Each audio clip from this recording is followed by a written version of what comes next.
우리가 이제 출애굽기를 계속 쭉 보고 있는데 10가지 재앙이 이제 마무리되고 있습니다. 마지막 10번째 재앙을 하나님께서 예고하시면서 동시에 이스라엘 백성에게 그 10번째 재앙에서 피할 수 있는 길을 보여주시고 이제 유월절 규례를 세우시는 것이죠. 그래서 10번째 재앙 묵상하면서 쭉 잘 따라왔을 거라 믿고요. 그 순서대로 이제 묵상을 하면서 쭉 잘 따라온 사람은 굳이 순서를 안 외우려고 노력하지 않아도 자연스럽게 이제 순서가 머리에 들어올 거예요. 그렇죠? 그래서 그 순서를 따라서 이제 피, 개구리, 이, 파리, 그리고 이제 가축들의 전염병, 그리고 이제 악성 종기, 그다음에 우박, 메뚜기, 그리고 나서 이제 흑암이 오고 마지막 이제 10번째 재앙이 이제 옵니다. 이제 10번째 재앙의 내용은 이제 첫째로 태어난 모든 것들의 죽음입니다. 그래서 사람과 가축들 중에서 처음 태어난 것들. 그래서 보통 이제 장자의 죽음이라고 해서 마치 첫째 아들만 죽는 것처럼 생각할 수가 있는데 이제 사실은 처음 태어난 모든 것이기 때문에 딸이 첫째로 태어났으면 아마 딸이 죽을지도 몰라요. 혹시 본인이 나는 첫째로 태어났다, 엄마에게서 첫째로 태어난 사람이다, 여기 몇 명 있죠? 죽는 거예요. 이 손든 사람들이. 이제 저도 이제 해당되고, 이제 여기 지윤이, 하윤이 이렇게 살겠네. 이렇게 이제 각 집안에 다 한 명씩은 죽는 건데 한 명 이상일 수 있어요. 아빠도 첫째고, 그렇죠? 그러면 아빠도 죽는 거. 엄마도 첫째다. 그러면 엄마 죽는 거예요. 그 사이에서 태어난 첫째 아들도 죽는 거고. 근데 할머니, 할아버지 같이 사는데 할머니도 첫째, 할아버지 첫째면 이제 다 죽는 거죠. 이런 식으로 이제 엄청 많은 생명들이 죽게 되는 무서운, 이 전까지는 거의 죽을 것처럼 고통스럽고 공포스러운 여러 가지 재앙들이 오긴 했지만 이렇게 많은 생명이 죽지는 않았거든요. 근데 이제 실제적인 죽음의 재앙을 하나님께서 내리시는 겁니다. 그런데 이 재앙을 내리시면서 이제 이 전까지는 이제 이집트 안에서 이스라엘 사람들이 살고 있던 고센 땅을 구별시키셔서 이제 재앙들을 피하게 하셨죠. 9번째 암흑재앙도 애굽 땅이, 이집트 땅이 다 깜깜한데 이스라엘 사람들이 사는 곳은 빛이 있었습니다. 근데 이런 식으로 구분을 해주셨는데 10번째 재앙에서는 그냥 구분해주지 않으시고 이제 이렇게 해라라고 명령을 하시는 게 유월절이죠. 그래서 어린 양을 잡아라. 그리고 그걸 잡아서 그 피를 이제 옆에랑 위에 이렇게 발라야 되고, 그 저녁 식사를 어떻게 해라라고 구체적으로 가르쳐 주십니다. 그래서 집에서 나오지 않고 피를 바른 문 안에 있는 집에서 머물면서 명령하신 대로 식사를 하는 그 행위를 하고 있으면 이제 그 죽음의 사자가 그 집들은 그냥 지나친다, 넘어간다라고 해서 이제 유월, 둘 다 한자인데 넘어간다는 뜻이죠. 학교에서 월담 해본 사람 있어요? 다 모범생들밖에 없어가지고 요즘은 그런 거 잘 안 하나? 좀 많이 했었는데, 월담 한다, 넘어간다 이렇게 하죠. 담을 넘어간다. 유월, 이 죽음의 심판이 이스라엘을 넘어간 날을 이제 유월절이라고 하고, 그걸 기념하는 이제 절기를 유월절이라고 하는 겁니다. 그래서 이것에 대해서 오늘 좀 살펴볼 건데, 자, 먼저 5절 6절 한번 읽어볼까요? 5절 6절. 오늘 준비하기로는 최대한 빨리 끝낼 계획을 가지고 준비를 하긴 했어요. 여러분이 지금 대충 보아하니까 여러분 이렇게 이제 묵상 잘 안 하는 껄렁거리는 분들은 잘 지금 예배 자체를 참석을 안 하신 것 같고, 여기 계신 분들은 그래도 묵상 잘 하고 계시죠? 그러면은 이제 설명을 막 너무 깊이 안 해도 다 우리가 알아들을 수 있을 거라고 믿고, 자, 먼저 5절 6절 한번 읽어보겠습니다. 시작. 너희 어린 양은 흠없고 1년 된 수컷으로 하되 양이나 염소 중에서 취하고 이달 열 나흔 날까지 간직하였다가 해질 때에 이스라엘 회중이 그 양을 잡고. 자, 어린 양을 잡아야 돼요. 죽여야 돼요. 이게 이제 속죄 제사의 의미를 지니고 있습니다. 그 바르는 피도 마찬가지죠. 죽음의 심판이 임하는데, 사실은 이스라엘 백성이나 이집트 사람들이나 하나님 앞에서 거룩하신 하나님의 기준에서 봤을 때는 크게 다를 바가 없어요. 이스라엘 백성이라고 해서 하나님께 대단한 일을 지금 해서 칭찬받을 만한 사람들이 전혀 아니고, 뭐 강자와 약자라는 차이는 있지만 죄인이라는 측면에서 봤을 때 똑같이 죄인이죠. 이스라엘 사람들도 하나님 모르고 이 이스라엘 하나님의 백성이라고 불리는, 하나님께서 그렇게 부르시는 이스라엘을 구원하라고 부르신 지도자인 모세조차도 10개의 재앙을 다 겪고 나서야 어느 정도 이제 하나님이 이런 분이시구나를 깨닫고 하나님의 선지자다운, 지도자다운 모습으로 자라나잖아요. 그러니까 이스라엘도 사실은 크게 하나님의 백성다운 모습이라고는 찾아볼 수 없는, 하나님이 누구신지도 잘 모르고 그냥 어렴풋이 우리 조상들하고 언약을 맺으셨던 신 정도로. 그래서 나중에 이제 여호수아가 이제 하는 말을 보면은 너희가 여호와 하나님을 섬겨라, 너희 조상들이 그랬던 것처럼 애굽의 신들을 섬기면 안 된다, 이렇게 말하거든요. 그러니까 지금 이 여호수아 때 조상이라고 불리던 지금 시점의 이스라엘 사람들은 애굽에서 400년 동안 살면서 이집트 사람들이랑 똑같이 이집트 신들을 섬기는 신앙을 가지고 있을 정도였어요. 그러니까 하나님의, 거룩하신 하나님의 죽음의 심판을 피할 이제 능력이 이스라엘에게는 전혀 없었던 것이죠. 그래서 이들은 마찬가지로 이집트 사람들과 마찬가지로 이 심판을 당해서 죽어야 하는 처지인데, 이 죽음을 대신해서 다른 누군가가 죽어준다라는 것을 표시하는 게 이제 이 어린 양인 것이죠. 그래서 이 죄를 대신하는 역할을 하는 제물이었기 때문에 흠 없고 1년 된 수컷, 1년이 그 양이나 염소가 제일 좋은 시점이라고 합니다. 뭐 맛이 좋다는 건지 제가 자세하게는 모르겠지만 아무튼 제일 딱 좋을 때를 1년으로 친다고 해요. 그래서 그 1년을 기준으로 이제 그 어린 양과 이제 성체 양으로 이제 나누고, 그래서 영어 단어도 다르잖아요. 어린 양과 그냥 양 부르는 거, 그죠? 알죠? 그래서 이제 아마 여러분처럼, 여러분이 제일 좋을 때거든요. 이팔 청춘이라고 하잖아요. 이팔 청춘이 뭔지 알죠? 28살 아니고 2 곱하기 8, 28이면 뭐야? 16세, 제일 창창할 때를 말하는 거예요. 그러니까 그 제일 좋을 때 양을 잡는다는 거예요. 흠이 없는 양. 그래서 하나님께 제물을 바치는데, 게다가 그냥 단순히 하나님께 감사합니다 제물을 바치는 것에도 그럴지언정 이제 내 죄를 대신해서 이제 죽습니다라는 제물을 바치면은 훨씬 더 철저하게 좋은 걸 드려야겠죠. 어디 막 고장난 애, 망가진 애를 드리면 안 되겠죠. 그래서 이제 이렇게 말씀하고 계시는 건데, 여기에 이제 결론부터 얘기하고 쉽게 풀어갈 거예요. 결론부터 말하면 이 어린 양이 가리키는 분이 계시죠. 누구예요? 예수님이죠. 그래서 재밌게도 이 출애굽기 12장을 쭉 보면은 양들이라고, 보통은 우리나라에는 이 그 단수복수를 이렇게 철저하게 이렇게 구분해서 쓰지 않잖아요. 근데 이제 이런 히브리어나 이런 언어들은 단수복수를 이제 아주 중요하게 여기는데, 여기서는 흥미롭게도 어린 양에 대해서 이야기하는데, 이 이스라엘 사람들이 잡아야 하는 여러 어린 양들에 대한 명령을 지금 내리는 거잖아요. 각 가정마다 보통 한 10명씩, 그래서 10인분 정도 된다 그래요, 어린 양이. 그래서 10명씩 모여가지고 어린 양을 잡아라 이렇게 하는데, 그 어린 양이라는 단어를 단수로 계속 씁니다. 어린 양, 어린 양. 그래서 여러 양들이 죽지만 그 양들의 죽음이 가리키는 한 분 어린 양이 있다는 거죠. 예수 그리스도. 그래서 우리 요한복음 1장 29절 함께 읽어보겠습니다. 요한복음 1장 29절 함께 읽습니다. 시작. 요한이 예수께서 자기에게 나아오심을 보고 이르되 보라, 세상 죄를 지고 가는 하나님의 어린 양이로다. 아멘.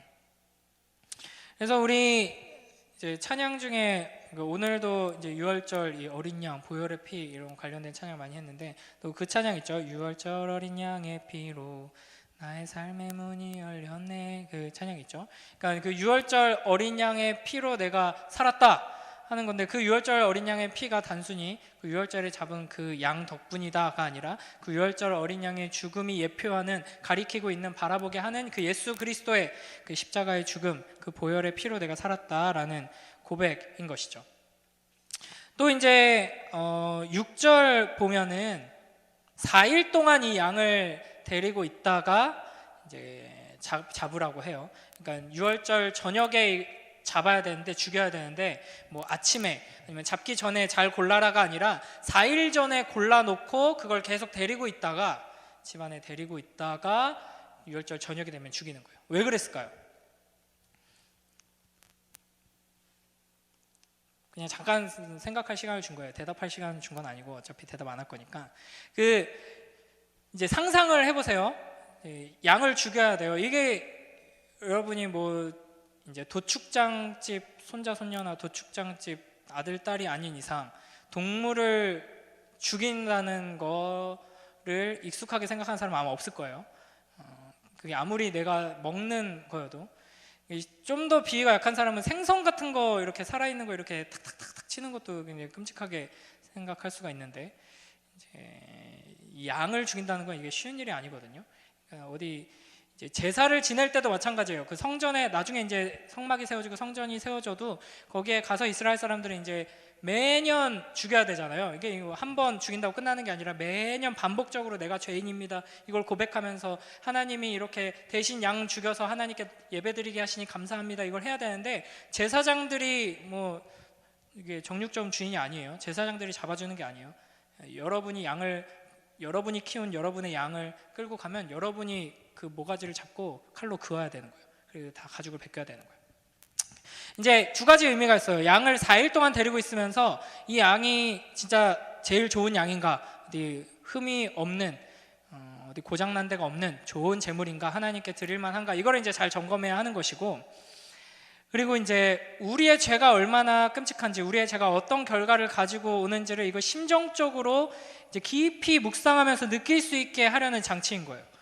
그러니까 양을 가까이서 보신 분 있으세요? 뭐 강원도에 양떼 목장도 있고 여기 김해에도 무슨 동물원 같은 데 가면은 무슨 조그만 미니 동물원 같은 데가 있대요. 거기 가면 이제 양들이 있는데 사실은 이제 냄새나고 좀 더럽죠. 우리 영상이나 사진에서 보는 이렇게 새하얀 그런 이렇게 옷을 입고 있는 양은 없죠. 다 지저분하긴 한데 어린 양은 비교적 그래도 이제 좀 깨끗하고 이제 하얄 거예요. 그리고 이제 그 어린 양을 제물로 바치기 위해서 이제 가장 잘생기고 좋은 녀석을 딱 데리고 와서 보면은 순해요. 그게 이제 이게 예수님을 또 이제 예표하는 그 양의 특성이기도 하죠. 도살장으로 끌려가는데도 막 발버둥 치고 막 이러지 않아요. 그러니까 우리가 뭔가 어떤 사악한 존재를 이제 데려다 놓고 대신 죽여서 뭐 복수하는 이런 시간이 아니라는 거예요. 그래서 뭐 어디 철창에다 가다 놓으면 계속 으르렁거리고 막 가까이 가면은 막 핥히려고 그러고 막 침 뱉고 막 이러면서 저주하고 막 빨리 안 풀어줘 막 이러는 녀석 잡고 있다가 이제 때 되면 이제 죽여가지고 뭐 예식을 하고, 이게 아니라 그냥 아무 저항도 하지 않고 그냥 똘망똘망한 눈으로 우리를 보면서 매매 이러고 있는 거예요, 어린 양이. 그리고 이제 밥 주면은, 풀 주면은 오물오물오물 귀엽게 먹고, 그 귀여운 녀석을 4일 동안 데리고 있으면서 이제 죽일 준비를 하는 거죠. 왜 죽는가? 왜 이 양이 죽어야 하는가? 왜 죽이는가?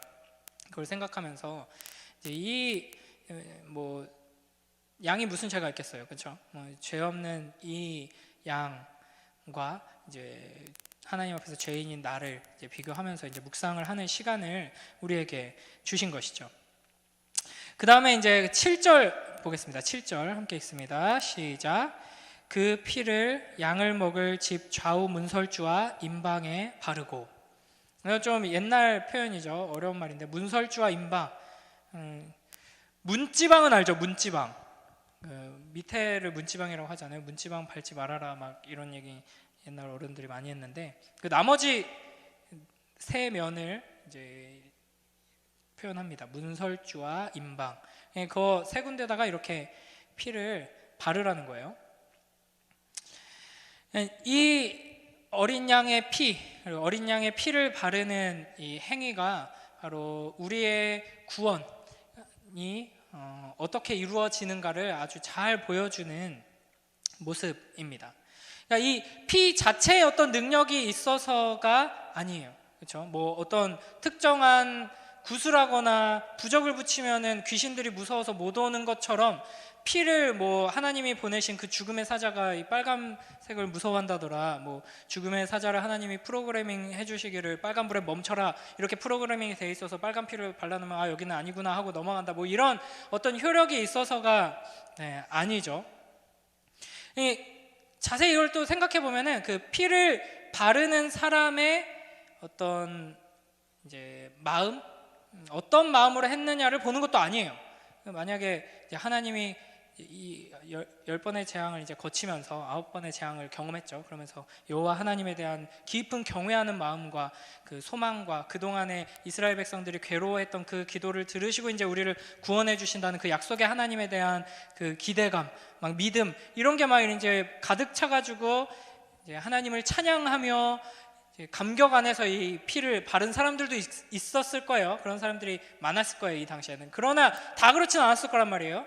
별 생각 없고 이제 아무 생각 없이 그냥 앉아 있다가 이제 엄마 아빠가 빨리 나와라 그래가지고 같이 바른 사람도 있을 것이고, 옆집에서 우리 옆집 윗집 아랫집 다 바르니까 난 뭐 좀 발라야 돼, 좀 뭐야 나 피 싫은데 막 이러고 있는데 이제 옆집 친구들이랑 막 어른들이 막 빨리 안 바르나 막 이래가지고 이제 어쩔 수 없이 막 울며 겨자 먹기로 바른 사람도 있었을 거예요. 근데 그런 사람은 어떻게 됐을까요? 피를 보아하니 이거 기쁨으로 믿음으로 바른 게 아닌데, 마음을 한번 일단 확인해 보자 하고 마음을 딱 열어보니까 이건 믿음으로 바른 게 아니구만 하고 죽여버렸을까요? 이게 아니란 말이에요. 이제 3절에 보면은 이렇게 말씀하십니다. 내가 애굽 땅을 칠 때 그 피가 너희가 사는 집에 있어서 너희를 위하여 표적이 될지라. 내가 피를 볼 때 너희를 넘어가리니 재앙이 너희에게 내려 멸하지 아니하리라. 그러니까 너희의 행동을 보는 것도 아니에요. 너희가 어떻게 내가 말한 대로 잘 순종했나 아닌가. 순종했으니까 이 피가 발려져 있겠지만 그걸 보는 것도 아니에요. 마음, 어떤 마음으로 했나, 그러니까 나를 믿냐 안 믿냐. 우리는 흔히 믿음으로 구원 얻는다고 생각하지만 믿음으로 이 구원을 얻게 된 것도 아니에요. 피로. 이게 굉장히 중요합니다. 피의 능력으로 말미암아 구원 얻는다라는 것이죠. 베드로전서 1장 18절 19절 한번 읽어봅니다. 시작. 너희가 알거니와 너희 조상이 물려준 헛된 행실에서 대속함을 받은 것은 은이나 금같이 없어질 것으로 된 것이 아니요 오직 흠없고 점없는 어린 양 같은 그리스도의 보배로운 피로 된 것이니라. 아멘. 그래서 이 이스라엘 백성들은 어떻게 구원받게 되었는가? 이건 곧 이제 우리 이야기예요. 우리는 어떻게 구원받게 되었는가? 우리가 뭐 순종해서, 우리가 믿어서가 아니라 예수 그리스도의 보혈의 피로 말미암아 구원을 얻었다라는 것이죠. 그러니까 물론 믿음으로 구원 얻었습니다는 말도 맞는 말이죠. 우리가 믿었기 때문에 구원을 얻는 거예요. 이 피를 발랐으니까 재앙이 넘어간 거예요. 그러니까 이제 내가 피를 바른 게 나를 죽음에서 건졌다라고 말할 수 있냐는 거죠. 피를 바른 게 뭔데요? 하나님이 바르라고 해서 바른 거잖아요. 그 피를 바른 게 어떤 능력이 있어요? 그 행위 자체에 아무것도 없어요. 아무것도 아니에요, 사실은. 그러나 하나님께서 그렇게 함으로써 구원을 얻게 은혜를 베풀어 주신 거죠. 그러니까 이 어린 양의 피는 예수 그리스도의 보혈의 피를 가리키고, 예수 그리스도의 보혈의 피는 우리가 참으로 오직 은혜로 구원을 얻었다라는 것을 분명히 보여주는 것입니다.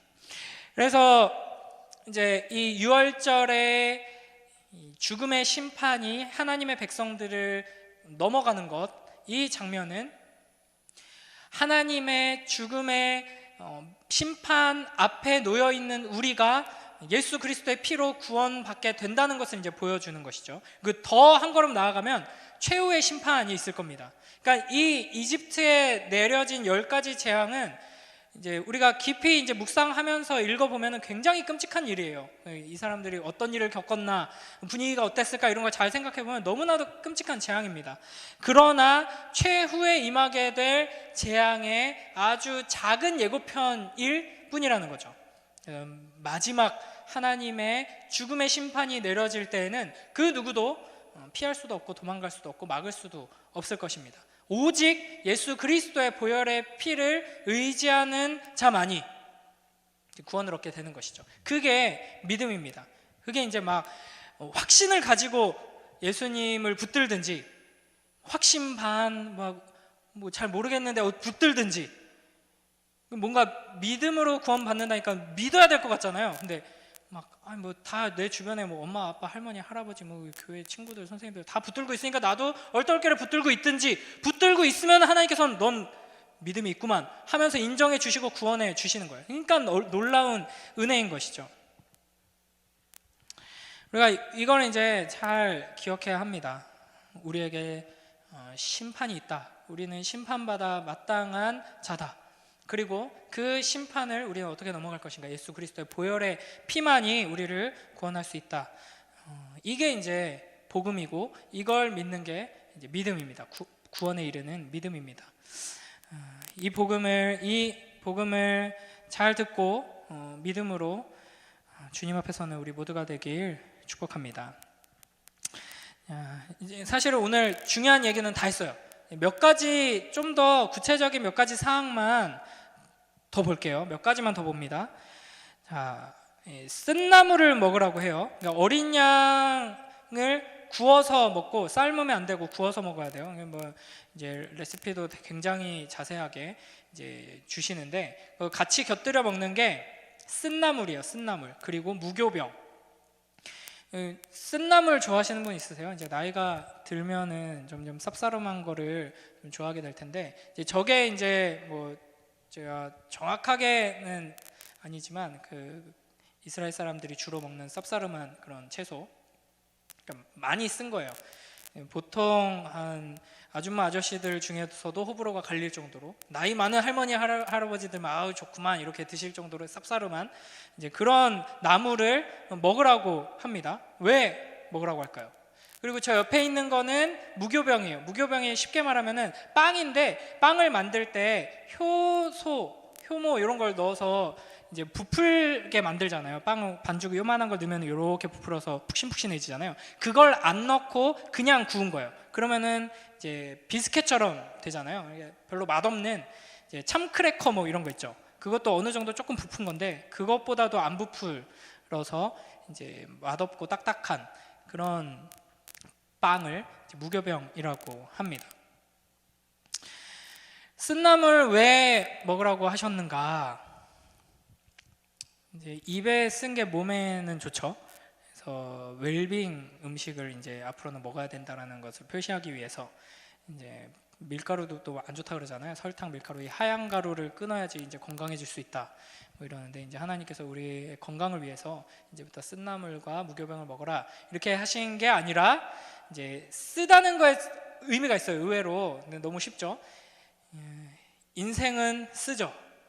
그걸 기억하도록 하기 위해서입니다. 그러니까 쓴나물을 먹으면서 애굽에서 노예 생활하던 그 고통을 기억하라 하는 거예요. 그 고통을 기억하도록 하기 위해서 이제 쓴나물, 무교병도 비슷한 의미가 있습니다. 그리고 이제 무교병을 6월절에만 먹는 게 아니라, 그 다음에 6월절 끝나고 그 다음 날부터 일주일 동안 한 번 더 먹어야 돼요. 그 일주일 동안이 이제 무교절이거든요. 무교병을 일주일 내내 먹는, 그 맛없고 딱딱한 걸 일주일 내내 먹는 절기가 6월절하고 붙어가지고 있어요. 그러니까 추석이 끝났는데 뭔가 또 다른 명절이 일주일 기간 동안 또 있는 거예요. 근데 요거는 오늘 올라간 묵상을 한번 꼭 들어보세요. 자세히 제가 설명을 해놨어요. 이것도 굉장히 중요한 의미가 있는데, 오늘 주제랑 조금 또 다른 주제여가지고 그냥 넘어가도록 하겠습니다. 제가 이거 딱 지우는데 진짜 오랜 결단과 갈등과 결심을 하고 했어요. 여러분 꼭 좀 들어주시고. 막 지금 설명하고 싶어. 무교절 왜 제정하셨는지 궁금하지 않아요? 6월절 끝나고 6월절 하나님 우리를 구원해 주셨다. 우리도 그 심판받아 마땅한 그 죽음의 심판에서 멸망당할 수밖에 없는 자들인데, 우리는 하나님이 하나님의 백성으로 불러주시고 이 피를 발랐더니만 건져주셨다, 구원해주셨다, 그래서 애굽을 나왔다. 6월절 하루만 지켜도 충분할 것 같은데, 일주일 동안 딱딱한 거 먹으면서 뭘 기억하고 뭘 해야 된대요. 이 의미가 뭘까? 너무 궁금하죠? 꼭 묵상으로 한번 보시고. 자, 그 다음에 11절 봅니다. 11절. 자, 함께 읽습니다. 시작. 너희는 그것을 이렇게 먹을지니 허리에 띠를 띠고 발에 신을 신고 손에 지팡이를 잡고 급히 먹으라. 이것이 여호와의 유월절이니라. 아멘. 네. 지금 뭐 댓글 엄청 많이 달리고 있는데, 아이고 좋아요. 자, 뭘 먹을지, 어떻게 요리해서 먹을지를 가르쳐 주실 뿐 아니라 어떤 자세로 먹을지까지 말씀하십니다. 근데 이제 보통 우리가 어렸을 때 부모님께 듣던 거랑 정반대죠. 똑바로 앉아가지고 이제 흘리지 말고 이제 잘 먹어라, 천천히 꼭꼭 씹어서 먹어라, 뭐 이런 얘기를 많이 듣잖아요, 그죠? 근데 여기서는 어떻게 하래요? 허리에 띠를 띠고 발에 신을 신고 손에 지팡이를 잡고 급히 먹으라. 그러니까 급히 먹어야 되기 때문에 빨리 요리를 해서 급히 먹어야 되기 때문에 삶지 말라는 거예요. 삶으려면 오래 걸리거든요. 그냥 구워서 먹으라. 그 빵도 부풀려 가지고 이렇게 하려면 숙성시켜야 되고 발효시켜야 되고 해서 시간이 오래 걸리잖아요. 그러니까 그냥 빨리 반죽하자마자 빨리 구워 가지고 먹어라, 이렇게 하시는 건데, 그러니까 생각을 해보세요. 여러분이 이제 집에서 밥을 먹어요. 저녁 식사를 하는데, 여러분이 이제 보통 저녁 먹을 때는 집에서 편하게 옷을 입고 있잖아요. 저는 집에 가자마자 옷을 갈아입는 편인데, 막 이런 거 되게 불편해하거든요. 특히 이제 살이 많이 쪄가지고 배도 많이 나오고 불편해하는데, 집에 가자마자 편한 옷으로 이렇게 갈아입고 양말도 벗고 이렇게 밥을 먹는데, 여러분이 이제 집에서 밥 먹는데 옷을 다 갖춰 입고, 이제 뭐 요즘 봄이니까 뭐 자켓 같은 거 하나 걸치고 있잖아요. 그 자켓도 안 벗고 이렇게 입고, 모자도 쓰고 있고, 마스크를 한 채 밥을 먹을 수는 없죠. 마스크도 이렇게 턱에 걸치고 있고, 심지어 신발을 신고 있어요. 신발 신고 이제 현관에서 식탁까지 안 오고 여기다 차려주세요 해가지고 현관에 신발을 신고 앉아가지고 거기서 막 급하게 먹어요. 한 손에는 핸드폰을 이렇게 들고 있어요. 그럼 뭐예요? 뭐 하겠다는 거예요? 빨리 먹고 나가겠다는 거죠. 지금 이제 밥 먹는 게 중요한 게 아니다, 빨리 먹고 나가야 된다, 이거잖아요. 그런 의미가 있는 겁니다. 그러니까 마지막이에요. 애굽 땅에서는 끝이에요 이제. 근데 이게 사실은 굉장히 감사한 일이죠. 우리가 있고 싶어서 있었던 게 아니잖아요. 지금까지는 처음에 왔을 때는 아주 영광스럽게 왔지만 이제 노예로 잡혀 있는 상태였는데, 이제는 끝. 이제 여기 나간다, 우리는 이제 출발한다, 이제 새롭게 시작한다, 이런 거예요. 그러니까 막 뭐 예를 들면은 막 아주 안 좋은 기억만 가득한 어떤 집에서 이렇게 살다가 이제 꿈꾸던 정말 좋은 동네로, 좋은 집으로 이제 이사 가게 됐어요. 이 마지막 이제 이삿짐 다 싸놓고 이제 식사하는데 이제 마음이 어떻겠어요? 빨리 먹고 빨리 가고 싶잖아요. 이제 그런 마음으로 이제 식사하도록 한 것이죠. 이제 미련을 가지지 말아라. 너희 집은 여기가 아니다. 어디를 바라봐야 하는가? 하나님께서 너희에게 약속하신, 너희를 데리고 가시는 그 땅을 바라봐라. 너희는 그 땅으로 가는 나그네들이다. 이거를 이제 기억하도록 이런 식으로 명령하시는 거죠. 자, 그 다음 2절 한번 볼까요? 다시 앞으로 가서 2절 함께 읽습니다. 시작. 이 달을 너희에게 달의 시작 곧 해의 첫 달이 되게 하고. 이 6월절부터 이스라엘은 이제 새로운 달력이 시작됩니다. 그래서 여기부터 이제 1월이 다시 시작되는 거예요. 근데 이때가 이제 태양력으로 하면은 죄송해요, 제가 이거를 까먹었네요. 한 7월? 아무튼 이제 다른 달인데 여기부터 이제 1월로 새롭게 시작하라고 하는 거예요. 여러분 이렇게 이성교제 하면은 뭐 아직 못 해본 분들도 많겠지만 그런 거 많이 하지 않나요? 오늘부터 1일 이렇게 고백할 때 막 그런 식으로 고백하기도 하죠. 오늘부터 우리 1일이지 뭔 헛소리야 이러면 이제 차이는 거고, 이제 수줍게 응 이러면 이제 오늘부터 1일이 시작되는 거잖아요. 이제 그 얘기를 하는 거예요. 오늘부터 이제 첫날이다. 새로운 날이 시작됐다.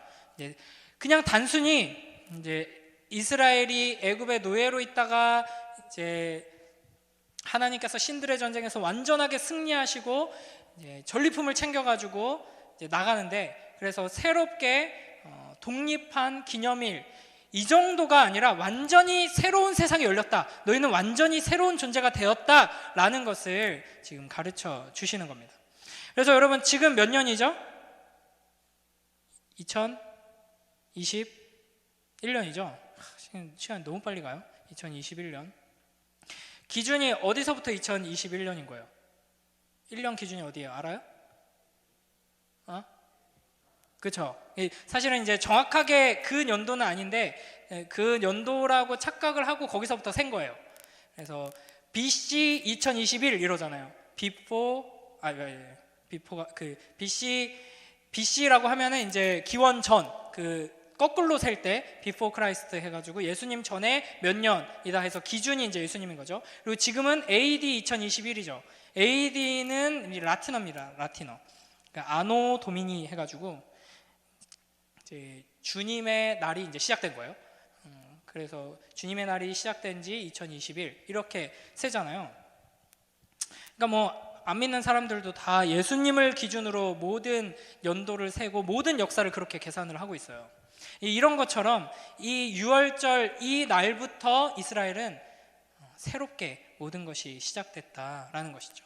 이것처럼 우리도 예수 그리스도의 보혈의 피로 말미암아 깨끗함을 얻고 구원을 받아서 하나님의 자녀가 되고 예수님의 제자가 되었다, 구원받았다. 그때부터 여러분은 완전히 새로운 존재가 되는 겁니다. 여러분의 날들은 완전히 새로운 날이 된 거예요.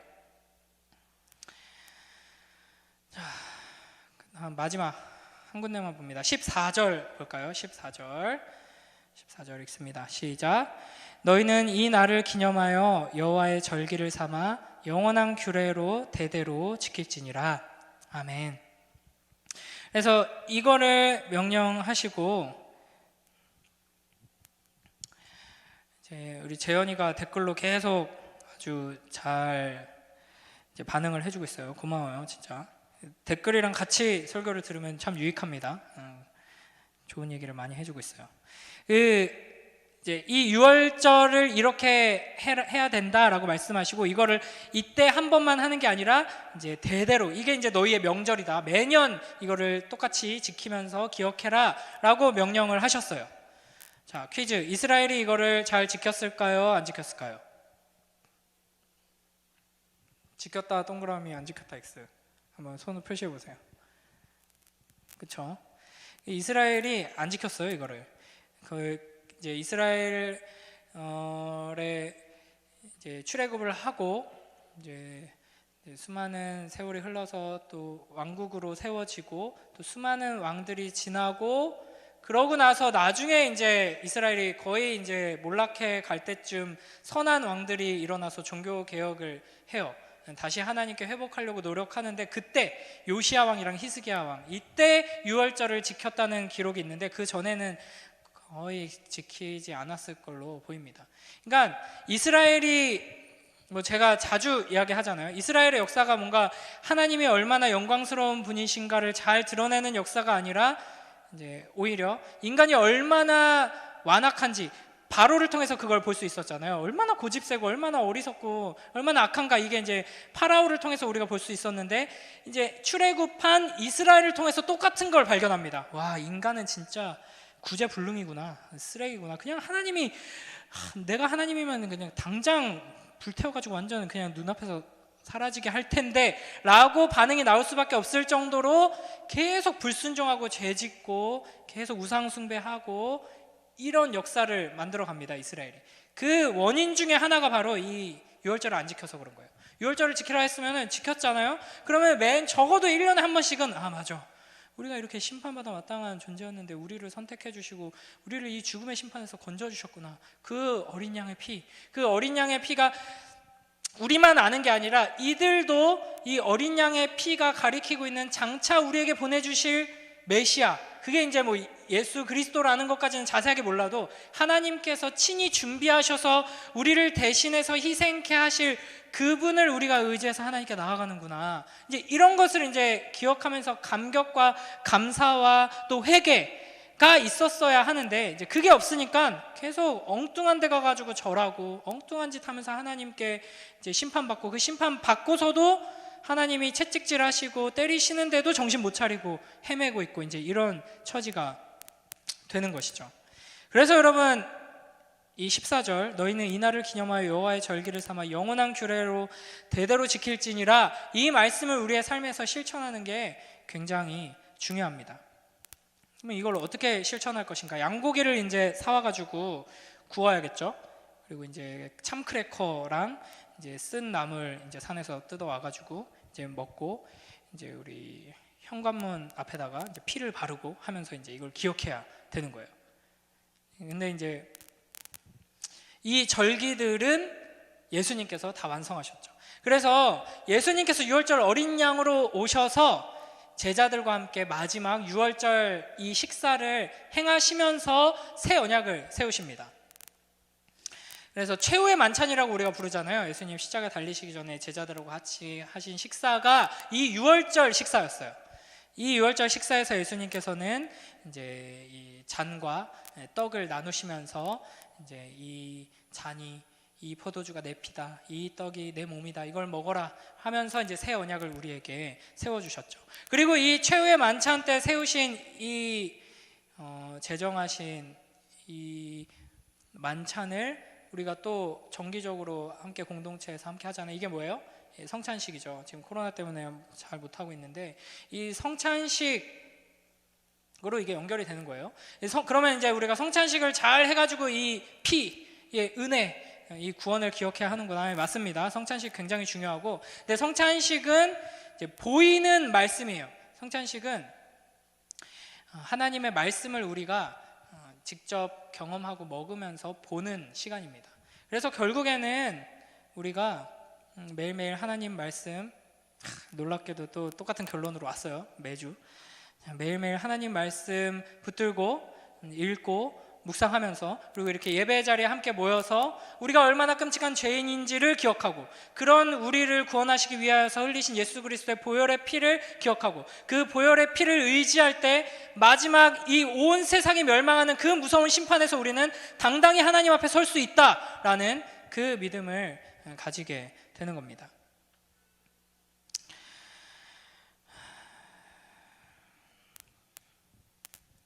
네, 정리합니다. 마무리합니다.